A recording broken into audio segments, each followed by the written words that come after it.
If you're grieving right now, whatever the loss, this video is for you. For me, I lost my two cats last year, Vegas and London, who had been by my side for almost 16 and 19 years. And to me, they weren't just pets, they were my family.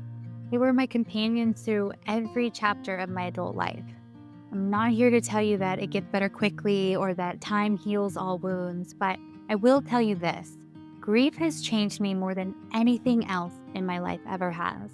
It completely broke me open, but it also began to rebuild me, and not into who I was, but into someone wiser and braver and more open to life than I ever was before. And eventually, I started to find something on the other side of the pain. Somewhere in the wreckage, I started to find meaning. This video is going to share what I learned through losing them and what I've carried into the rest of my life ever since.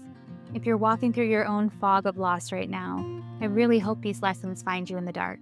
Lesson number 1, you're not going crazy. You're just learning to live without them. Vegas passed first, and when it happened, I didn't just feel sad. I felt like my insides had been ripped out.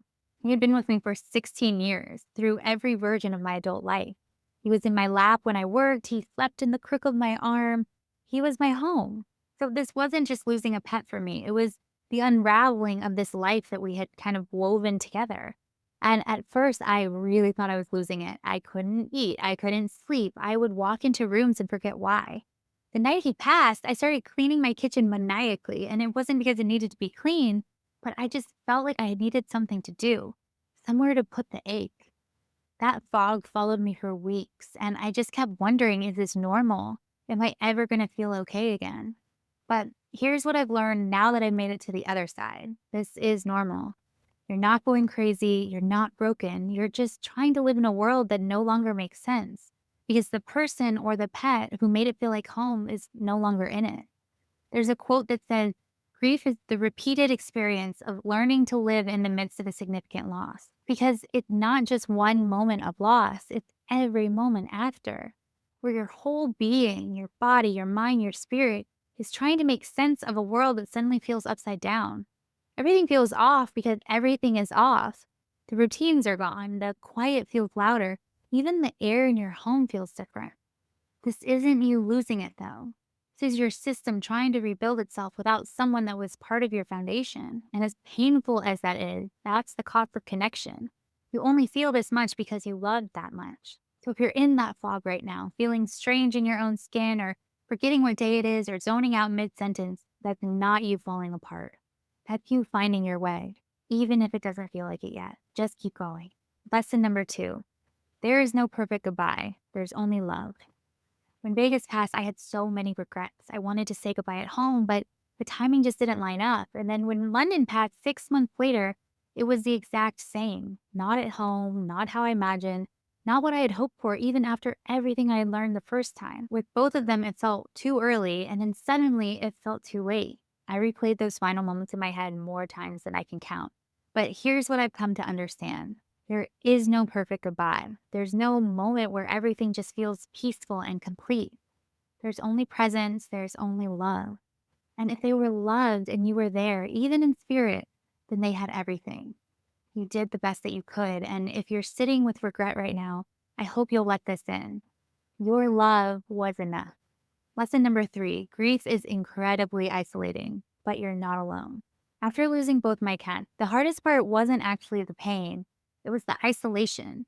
Grief makes you feel like you have stepped into a completely different reality than everybody else. You're crying in bed and somebody else is posting vacation pics on Instagram. You're barely holding it together in the grocery store and someone's laughing in the next aisle. I remember looking around and thinking, how is everybody okay right now? But here's what's uniquely hard about grief. No one had the exact relationship you did. No one shared the same inside jokes or routines or comfort. And when it's a pet, that truth hits even harder because they were only yours, your shadow, your best friend. And the truth is, it really only affects your life. They didn't share your mornings or your bedtime snuggles with anyone else. So when they're gone, it can kind of feel like the world keeps spinning and yours just stopped. But here's what helped me feel a little less alone is realizing that everyone at some point in their life has had a version of this. Maybe not the same shape or the same story, but loss lives in every room. There's a quote from Dan Levy that says, oftentimes grief can feel like this incredibly isolated experience, but everybody is grieving something. Everybody in the room you're in is grieving something. There is community in that if we can be more open about it. You're not the only one carrying pain, you just can't always see it. But knowing that, it can make the world feel a little less cold and a little less lonely and a little more human and a little more bearable. Lesson 4: growth comes dressed as pain. After Vegas passed, London cried every night for hours. She wandered around the house yowling, almost like she was waiting for him to come home.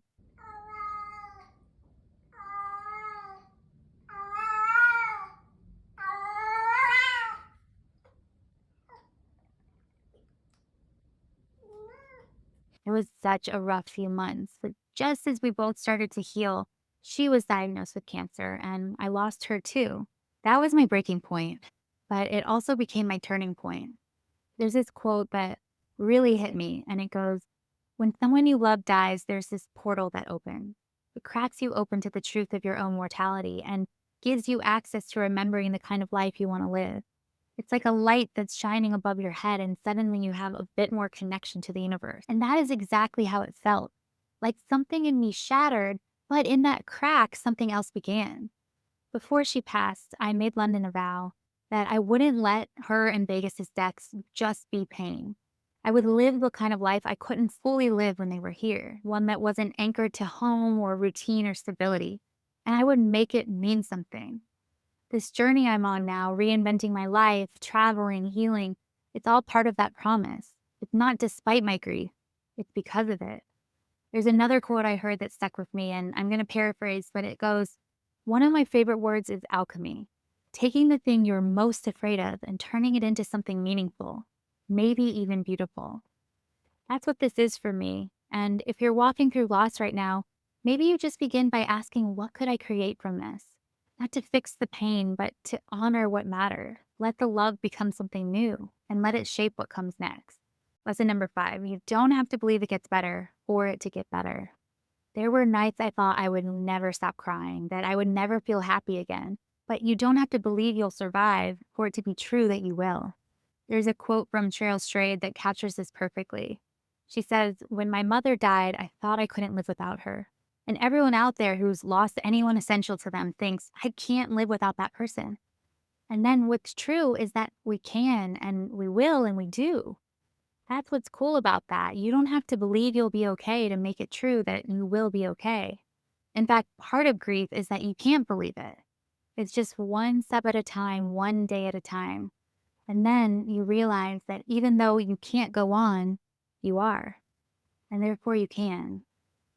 It's not that the grief goes away, it's just that your life slowly grows around it. There's a metaphor I love that talks about grief being like a ball inside a box. And in the beginning, the box is small and the ball is huge, so it's hitting the wall constantly and everything hurts.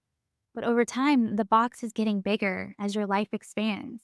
And the ball stays the same size, but it doesn't crash into the edges as often. The grief is still there and it will always be there, but it doesn't knock the wind out of you every day.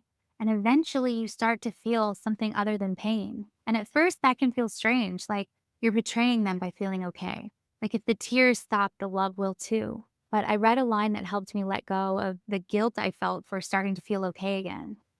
When you refuse to let go of grief, it is no longer a catastrophe of yesterday, but the agony of a lifetime.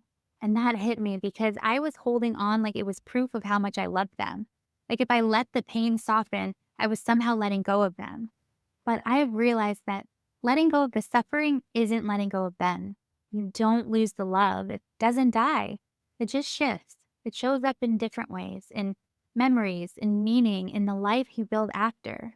Grief changes you, but it doesn't erase you. There's still joy waiting in this new version of life. One small step at a time, you'll find it. If you're grieving and you want to share the name or favorite memory of someone in the comments, I would be so honored to read it. Sometimes just saying it out loud helps. You don't have to carry it all alone. Sending you so much love as you learn to live with the ache, but open to the light again.